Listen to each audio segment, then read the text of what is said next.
నా పేరు వెంకటరమణ, మల్లూరు వెంకటరమణ, ఓదివేడి 16 జనవరి. సోమవారము అయోధ్య గుడి ప్రారంభం అయినప్పటి నుండి 10 గంటల నుండి స్టార్ట్ జరిగింది. అప్పటి నుండి వరకు నీరు పాలు కారుతానే ఉన్నాయి. ఇప్పుడు కూడా ఎక్కువ అయినాయి.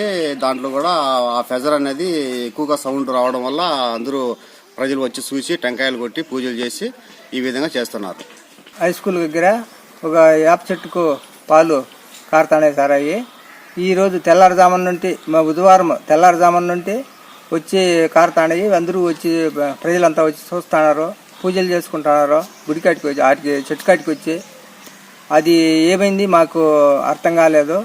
పెద్ద పెద్ద రాజకీయ నాయకులు కూడా వస్తున్నారు, చూస్తున్నారు, పోతున్నారు. దాని ఇప్పుడు 30 సంవత్సరాల నుండి ఆ చెట్టు అది సాకింది చెట్టు, స్కూల్ చెట్టు. అది దాంట్లోనే ఉన్నది, స్కూల్లోనే ఉన్నది. అందరూ ప్రతి ఒక్కరూ వచ్చి దాన్ని చూసి పూజలు చేసుకొని పసుపు కుంకాలు కడ్డీలు ముట్టించి దండాలు పెట్టుకొని పోతున్నారు సార్. అది